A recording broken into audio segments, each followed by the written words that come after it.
name calling one another, stop cursing one another, stop gossiping about one another, stop squabbling with one another, stop being discourteous and disrespectful to one another, stop fighting one another, stop killing one another, stop using and selling drugs to one another, stop throwing down trash where black people have to live, work, and play.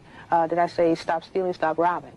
Now, as I said, the pressure of the white supremacy dynamic that forces black people to think negatively about themselves and set up negative environmental conditions will produce these negative behaviors. You see, but that's just like somebody putting you in check from the other side of the board. So you have to learn the tactics and strategies, the behavioral tactic and strategies, do you see, that will stop that from happening. So you're constantly on the offensive and the defense about preserving or evolving and developing a very positive image and concept.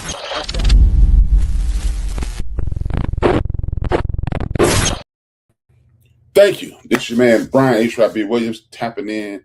This is the End of the Bench Media. This is quite possibly the last show of the year. Thank you for tapping in for the entire year, this entire 12-month period. It is wonderful. Thank you for the growth. Thank you for the support. Thank you for the likes, shares, tell a friends to tap in. If you're not watching this live, you can watch this. Go to www.theendofthebench.com. That's www.theendofthebench.com. That's where my content is. You can check it out over the last 90 days. And you can go to YouTube at the End of the Bench Media. Subscribe if you haven't. Hit like, hit share, tap in when you can. Thank you to my parents, Dolores and John. Dolores is my mom. John is my father. They came together, created me. I created this. Without them, there would be no me. Without me, you'd be doing something else with your valuable time. A tribe called family. A tribe called us. A tribe called us is the name of this episode. It is the holiday season, and a lot of people are spending money that they shouldn't spend. They're spending money they shouldn't spend. They're doing things that they shouldn't be doing, and they're overextending themselves in the love of family and friends and loved ones, which is a wonderful concept. What I want you to do is this. We're in this era. We are constantly doing things that we think we should do, what we want to do, what we could do, what we think about doing. We're always, listen, I'm gonna keep it funky. We always complaining about things that we do and do not have, had, and don't have anymore. And one of the biggest things that is missing is us. There's no longer a us. The us has dissipated.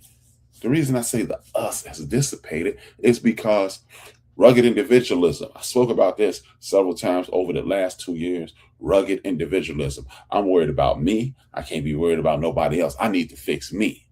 But you don't realize you are part of the greater whole. Again, let me say it again. You, HRap, is nothing without HRap's dad's family, HRap's mom's family. And I'm going to talk about how we're going to merge those two things together. See, we have not made a us. HRap's mom is half of him. HRap's father is the other half of them. They've come together and created a tribe called us, the title of the episode. Why is that so important? Because when you realize it is a us, there is no my mom's family and my dad's family. You are the link that created the us. And at that point, it becomes a reverberation of community, because your friends are my friends and my friends are your friends. Oh, I don't mess with him. And all. See, we keep creating space between us. And when I say us, it's family. And you have to ask the question, what is family? What is family? Family is not just the people who are biologically connected to my mother, or biologically connected to my father.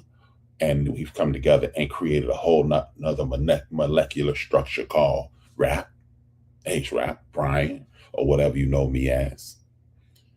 That is an entirely different molecular structure. And then guess what? I have sisters, I have brothers, I have cousins in both categories. So now that I am the tie in all of that. A lot of the things that I talk about are directly a direct reflection of God's word. Whether you Islamic or whether you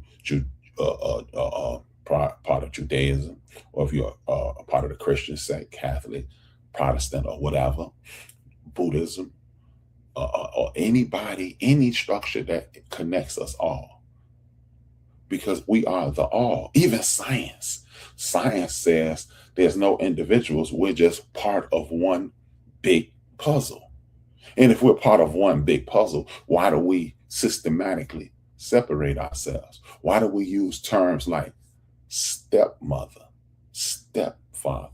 Why do we use terms like, which is, in my personal opinion, the stupidest term in the history of the English language almost, half brother, half sister? What the hell is a half brother? People ask me, is that your half brother? I say, no, he got 10 fingers, 10 toes, he all there.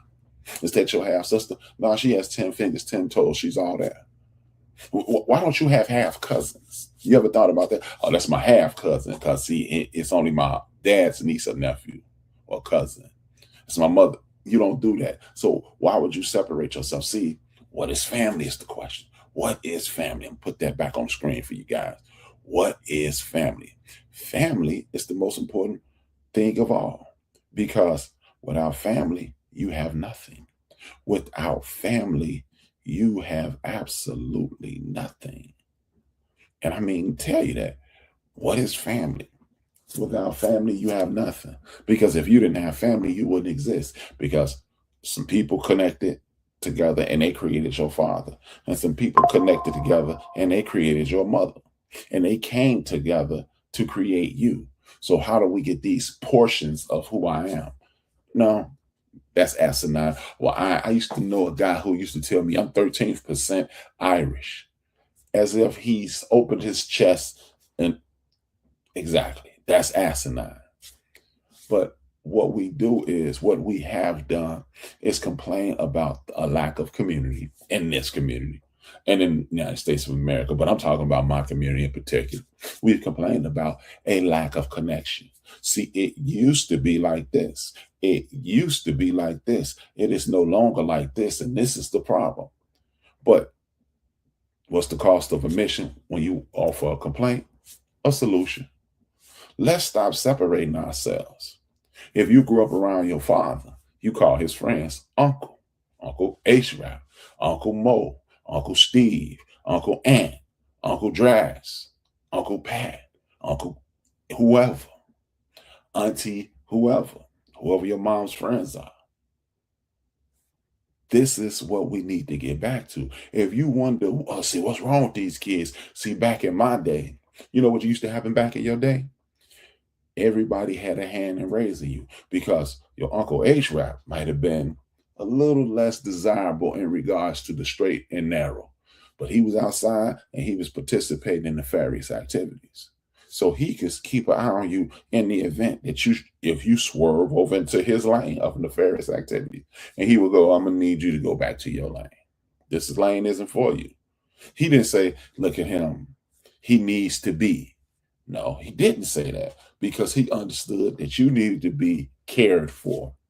And your aunt, if she saw you doing something, she may not be your biological aunt, but she was your mother's friend. So she was equivalent to your aunt, and she would address you in the event that you got out of the lane that you were supposed to be in, and you never will do it in front of her. So you just stayed in your lane. See how you got people on the left, you got people on the right. You had your mama's friends and your dad's friends, uncle and aunt, and they kept you on the straight and narrow. How many of us do that now? Or are a lot of, or the most common deflection is, you can't tell these kids anything. You couldn't. I don't remember any time in the history of America or history of the world that children were paying attention to adults 100% doing everything they said. Because guess what? If teenage sex isn't new, premarital sex isn't new, underage childbirth isn't new, underage drug use and alcohol use isn't new. So what do you mean? Because guess what? If you had sex before you were married, you didn't listen to your parents.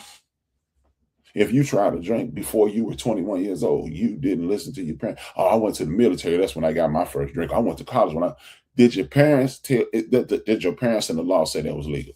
No. Then more than likely, I would argue about 75% of the United States population had a drink or had intercourse before they were married and or age 21. Did you jaywalk? Did you cut school? Did you be attentive in every single class at all time, hands folded, pen out, notepad there, ready to go? You didn't. So if you didn't do that, you didn't follow your parents. If you were late to school, your parents didn't tell you to do that because you were late because you were doing it your way. This is what I'm trying to get people to understand. So stop saying these kids ... because all it is you can see now what you and your friends were doing. I remember sneaking home with a girl having intercourse as a teen. My mother never said, hey, you know what, Brian, while I'm not here, sneak a girl in my house, have intercourse with her, and then go take her home and then come back home as if nothing happened. I did that though. My mother never told me to cut class. My mother never told me to try alcohol. As a matter of fact, I lived with my mother for 40 years. My mother transitioned when I was 40 years old. I never saw my mother had alcohol in the house. I never saw my mother take a drink. So I hardly ever did what my mother said. So these kids that don't do what nobody say and don't listen, they are just like myself and others. See, the problem isn't the children. It's the rugged individualism, the ability to adapt to the United States standards versus your cultural standards. You know, you want to dismiss the pain and the suffering of everybody else, but you'll get lockstep when we say, but what about those people? And then, that's horrible. But what about us?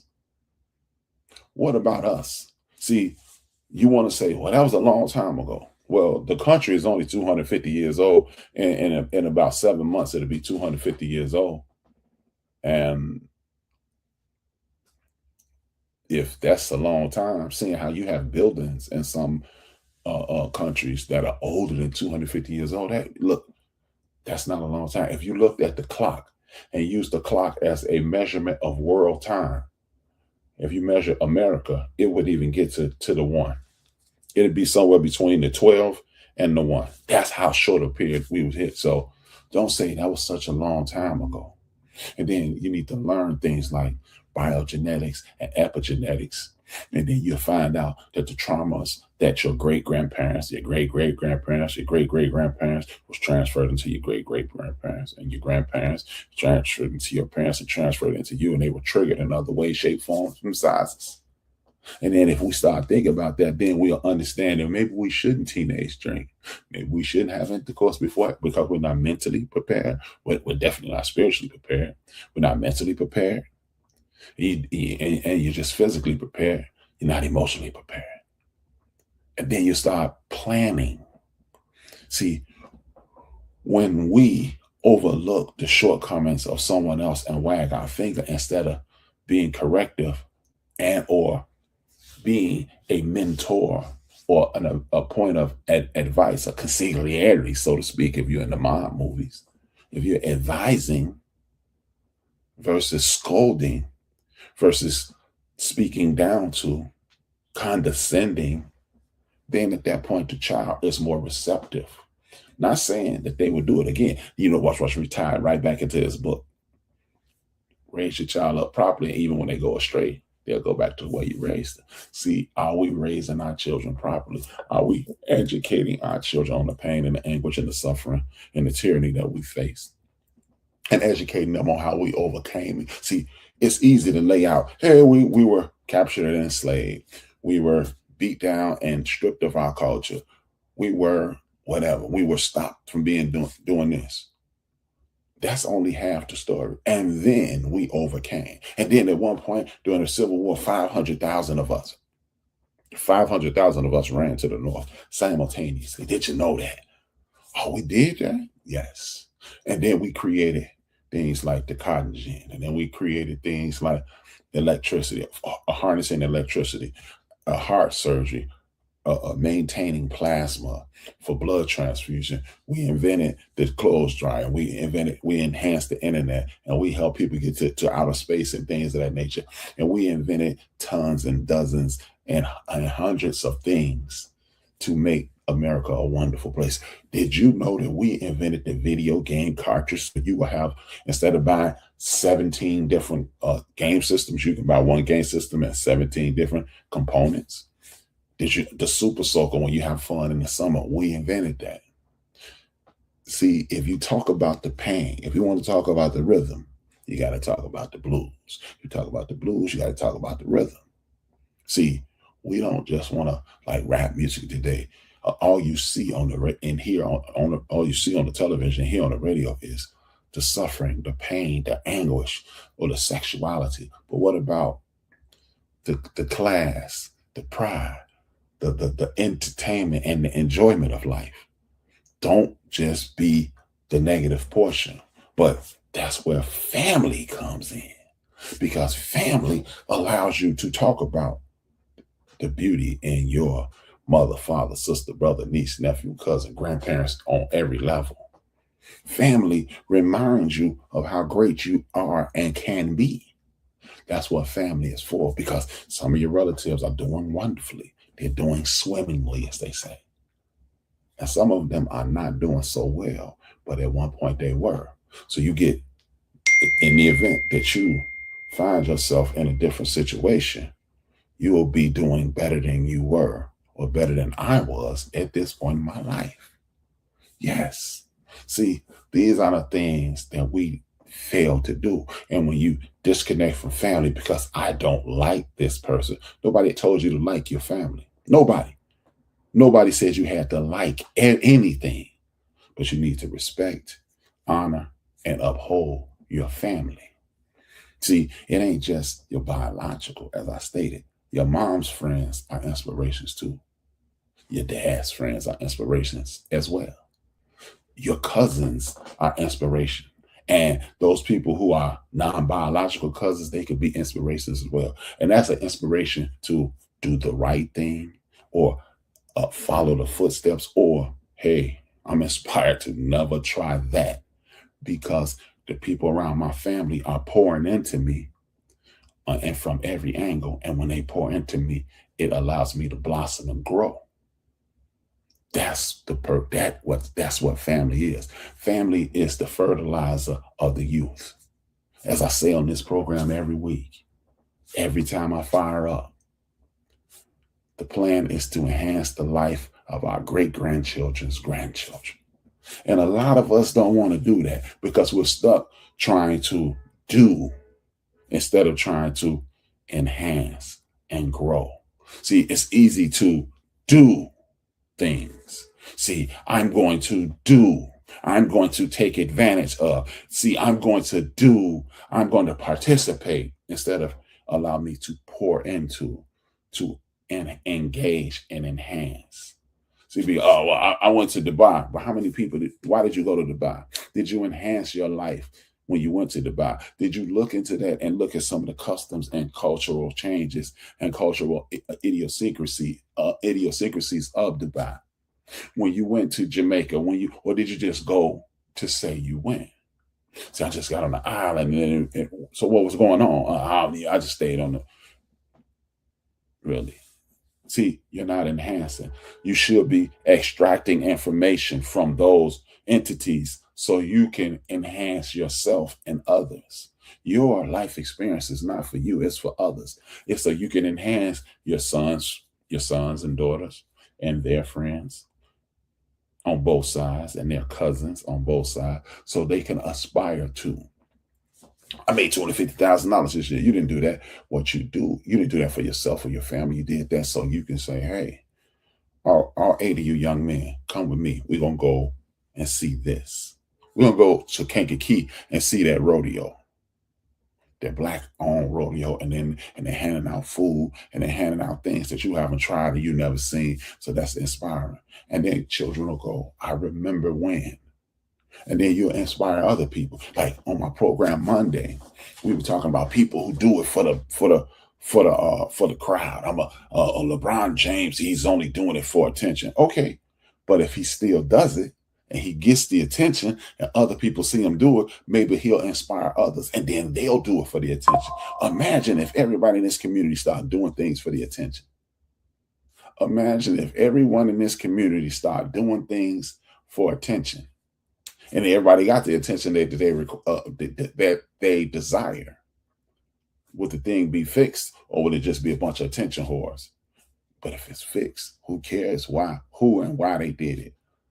If I walk into a homeless shelter and hand anybody $1,000, and I hand everybody a new pair of shoes and some new clothes and some toiletries, and they all come out refreshed and they're feeling better. And I have a team of barbers and a team of hairstylists coming in and cut hair and wash hair and cleanse their hair, style and wash it, cleanse their hair, cut their hair, style their hair, and they all feel better. And I only did it so the whole world will say, look at what Brian did.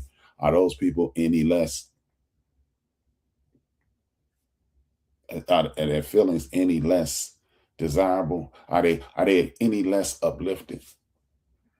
They're uplifted, they're engaged, and they're moving forward. And that's what family is. You do that. So the family of your community. See, a family is nothing more than a tribe. A tribe is nothing more than a group of people. A group of people is nothing more than a culture. And if you're not enhancing that culture, that group of people, that tribe, that community, what are you here for? See, it's easy to talk about what's not. See, it used to be very direct. And see, people, we used to do this and used to do that. And I don't understand why people don't do this anymore. Because nobody talks about it. All we talk about is the problem. I don't care about the problem. I'm looking for solutions. See, because the problem is something that is always going to be there. It's always going to be problems. We're always going to have problems. Now, who are the fixers of those problems? What is the problem with fixing a problem? See, anybody can say, hey man, see, that's the problem. Yeah, that is the problem.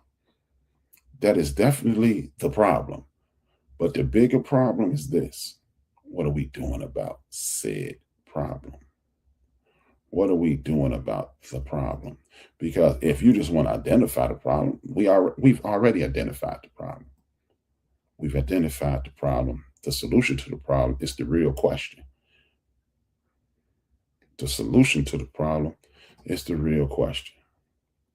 Because if you don't have a solution, you just have another problem. We don't have to talk about the problem again. Oh man, see, that's the problem. Why are we always talking about the problem? When is somebody going to say, and you fix it like this? When is that going to happen? Well, I'm here to do that. I'm here to do that. I'm here to say, hey, this is the problem. And I'm going to ask the question. Hopefully I'm going to offer what you guys see as, or something that will inspire you to come up with a solution. See, that's to me, that's the problem. What happened to we?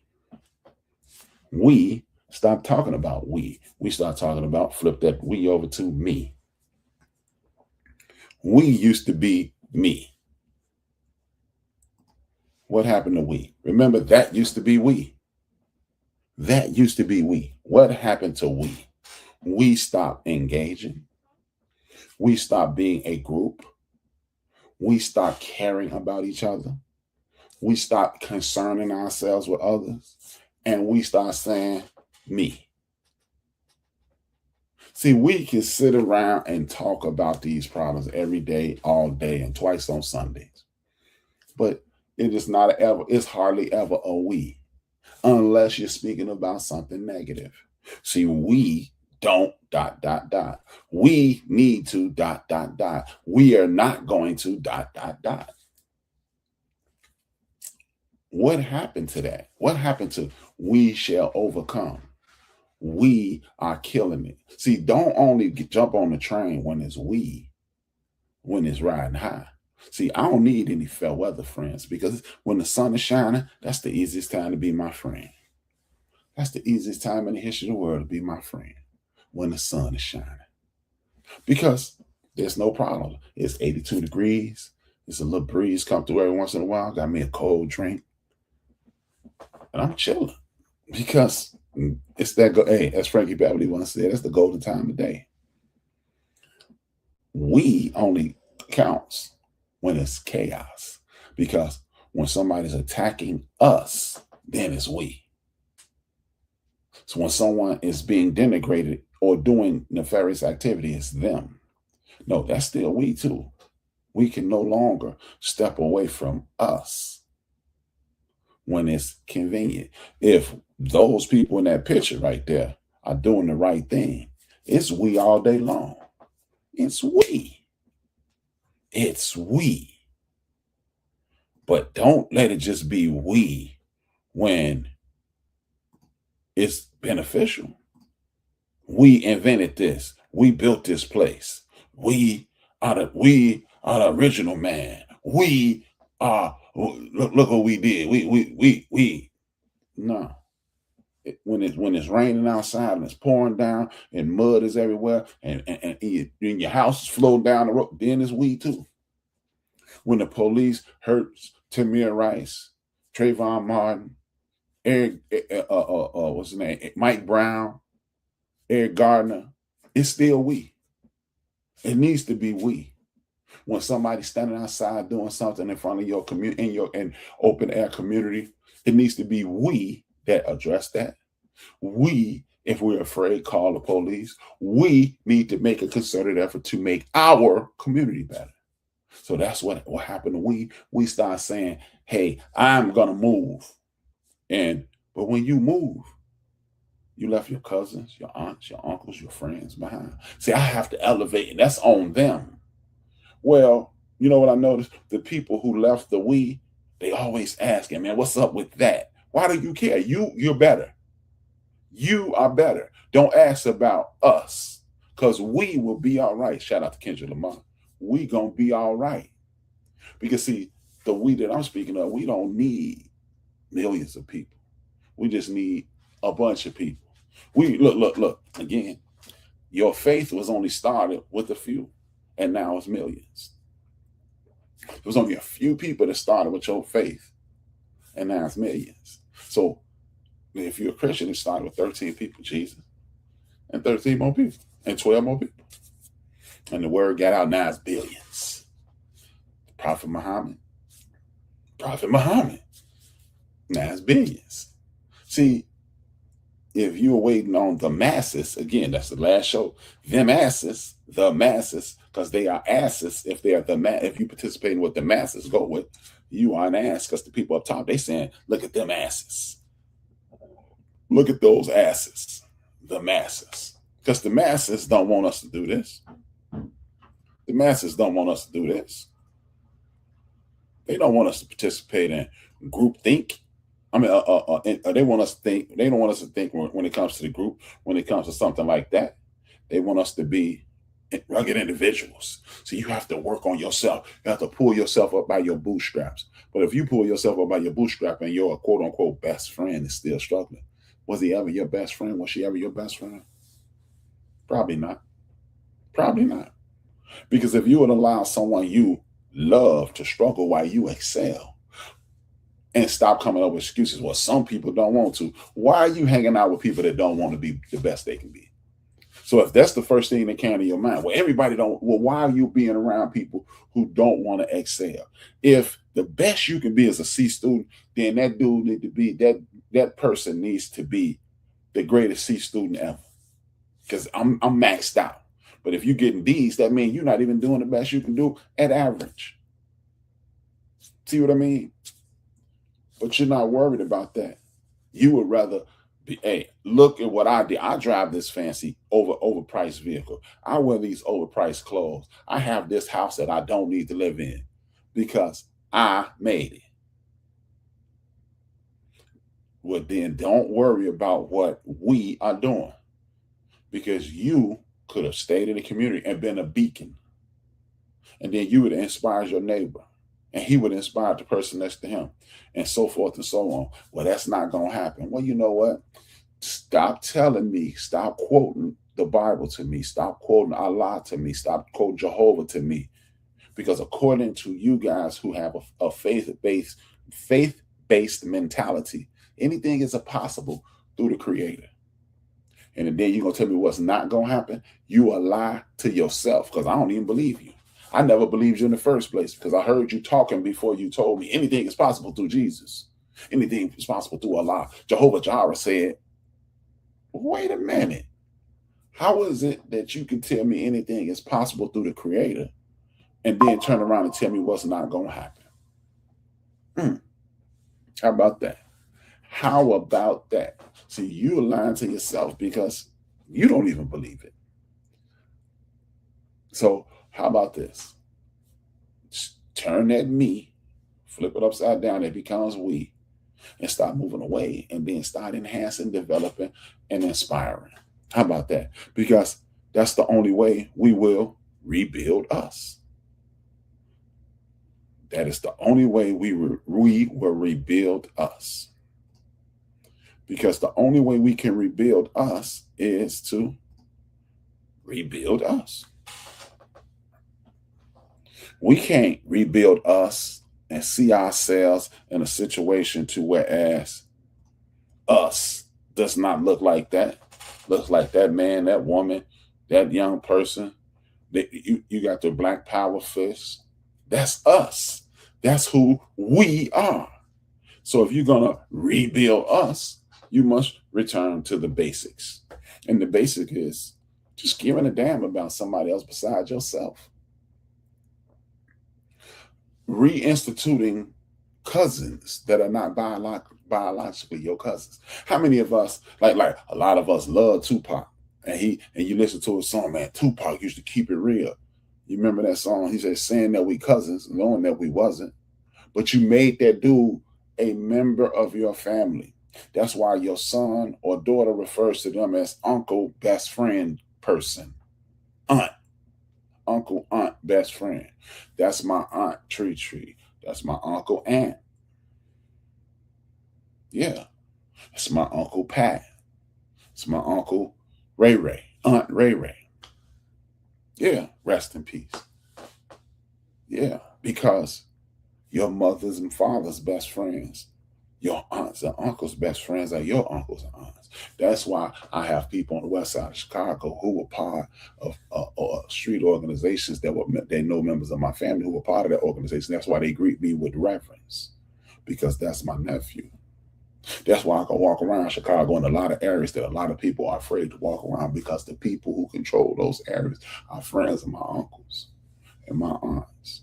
And that's such as they're friends of my parents, because they understand that that young man was raised properly.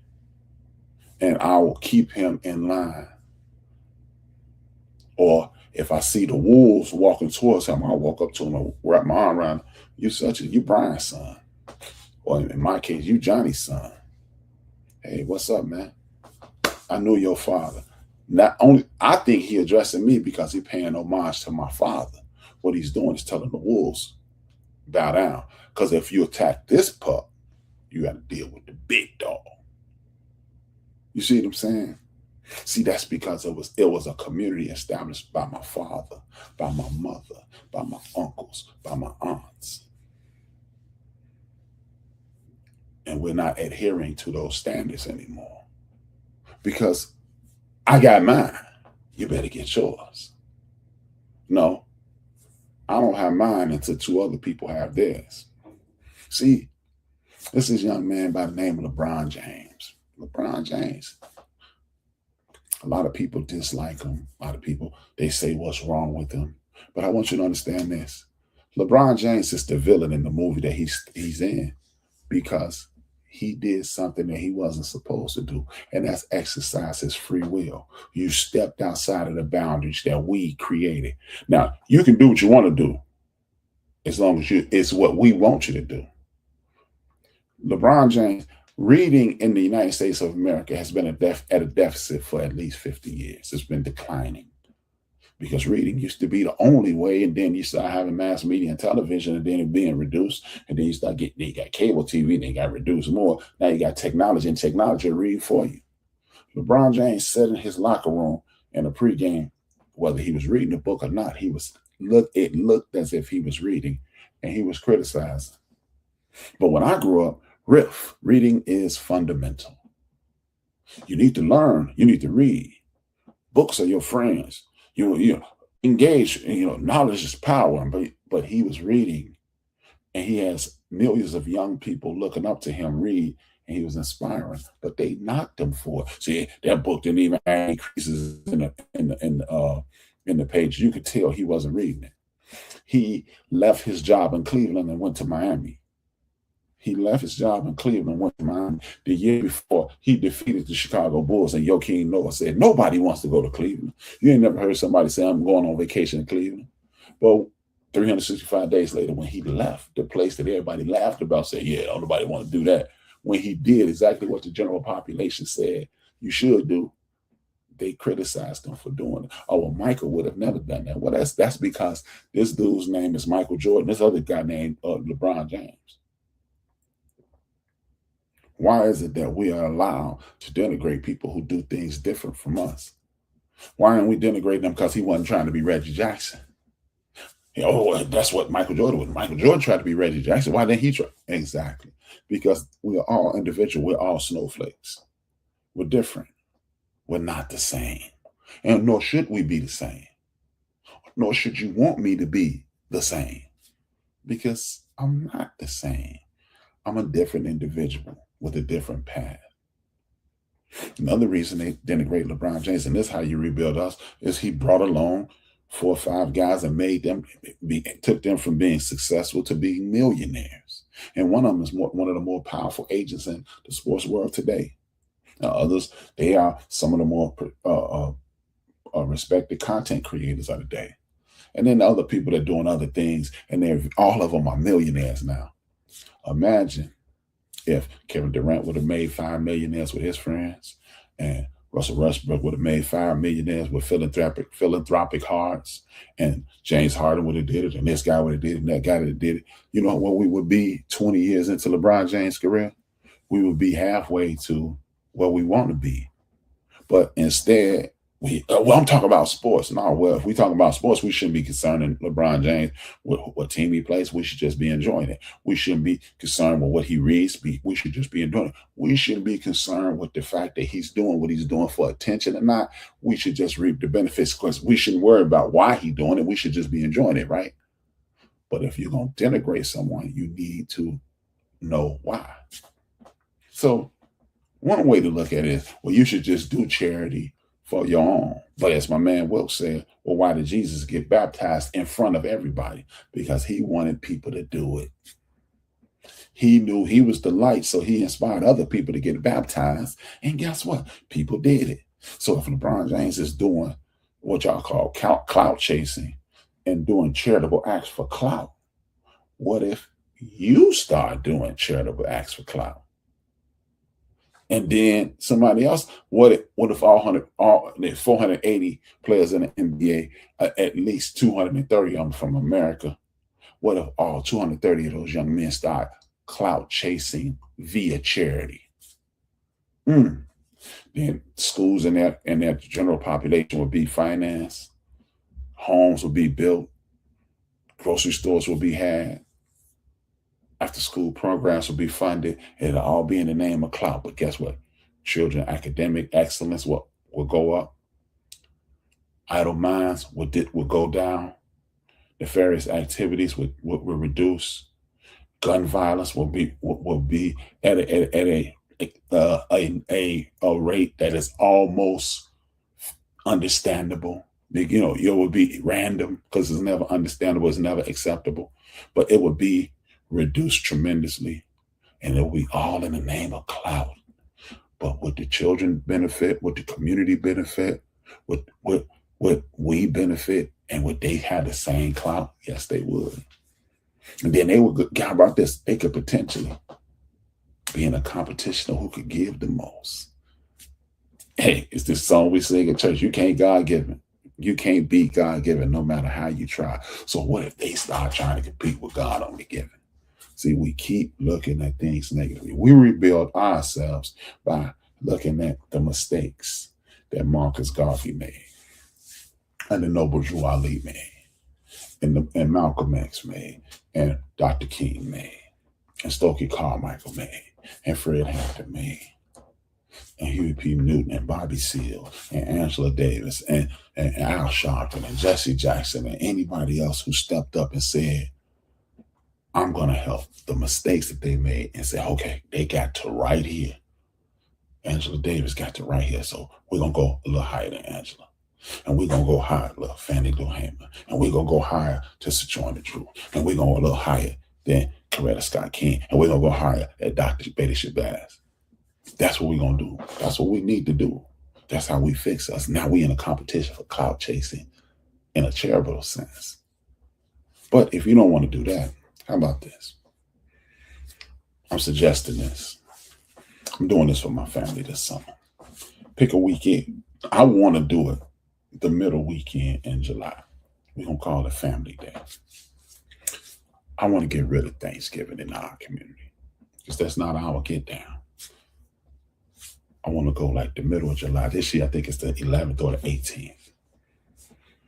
And I want us, everybody who has a possible PTO or a day off, I want us all to call off that day.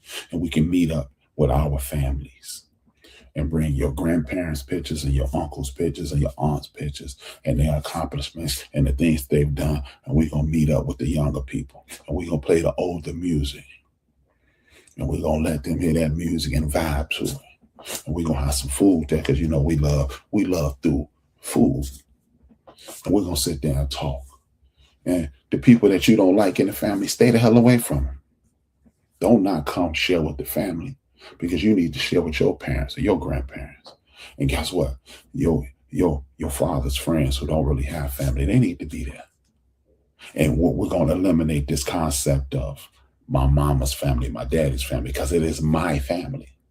And we'll create a gigantic family, an irresistible family. And we're going to respect each other. I don't need you to like anybody. We're going to respect each other.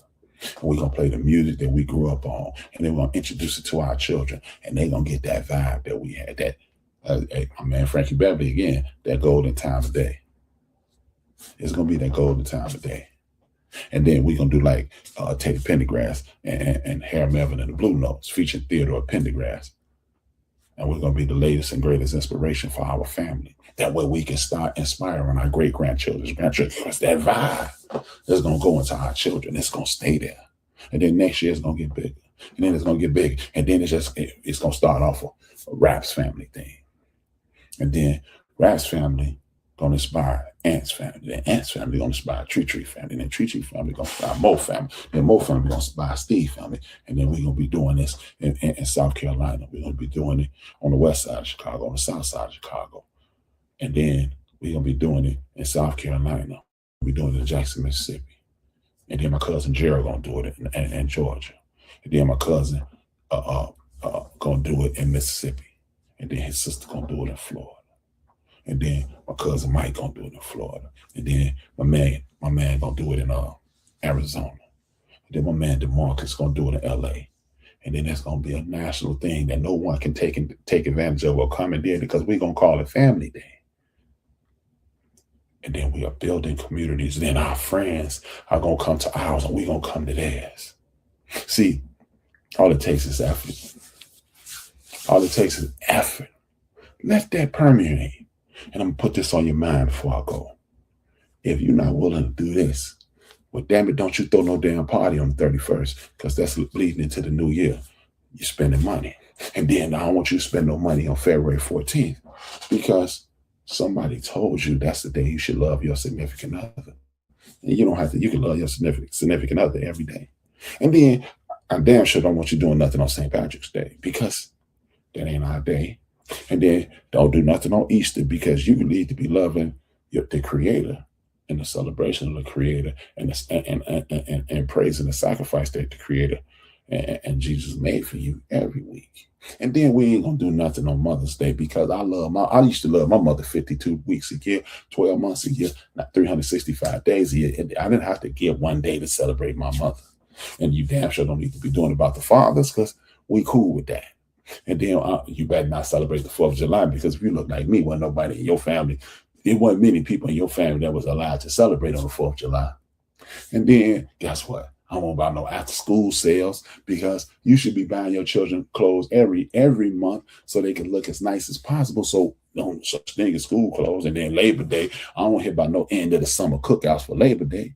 And then I don't hear about nothing about no damn Halloween. And then Thanksgiving, I already said I want to get rid of. And tomorrow is Christmas, and that's another day to take money out your pocket.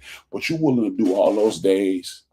You need to celebrate all that and give those people all that money back, but you don't want to take one day a year to celebrate you, your mother, your father, your siblings, your cousins, your aunts, your uncles, your friends, and other family members. You don't want to take the time to do that, but you want to take the time to celebrate everybody and everything else. So you want to know how we can fix us? You want to know how we can fix us? Give a damn about us. Let's start giving a damn about us. That's what I want you to do. You want to fix us? You want to rebuild us? Take that weekend in July. And even if only 3, 5, or 10 people show up, everybody bring a bowl. Everybody bring a dish. Everybody bring a beverage, whether it be an adult beverage or a frosty beverage. Bring some tea. If you don't want to drink, bring some tea. And sit there and talk about the people who made the greatest impact on you and your family. And then next year, it might be 20 of y'all. Hey, you know, I don't even want to jump double. Next year, it might be 11 of y'all. Then the following year, hopefully it's 15. And then it's 25. And then it's 50. And then it's 100. And before you know it, we've rebuilt us. And we're looking forward to the celebration of us. With that being said, that's how you fix us. That's how you make us the most important thing in the world. That's how you tap in to Black history, and that's how you make us the most important thing in the world. Now, this is not the Betray podcast, but I just want you to understand, if you really want to fix us, you take baby steps. You take baby steps. And us will fix us. That's how you do it. That's how you do it. So before I go, I want you to hit like, hit share, tell a friend and tell a friend, subscribe if you haven't. Tap in as much as you possibly. Leave a comment. If you like what I said, leave a comment. Good, bad, or indifferent. Because guess what? Everything I said might not be your cup of tea. You have had a few minutes with HRap. I am Brian HRap B. Williams. I'm just going to say 2 fingers, 1 word, and I.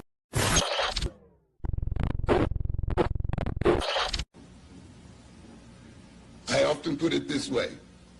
In order for us to be in the state that we're in today as people, we have to be out of our minds. We literally have to be crazy. It is necessary for us to be crazy. It is necessary for us to be backwards. It is necessary for us to be maladjusted. It is necessary for us to be disunited. It is necessary for us to be self-hating. It is necessary for us to be filled with an inferiority complex. In a world where the European is essentially about 10% of the world's population, if that 10% is to continue to rule over the other 90%, it must keep that 90% out of its mind. It must keep that 90% in a state of deception. It must keep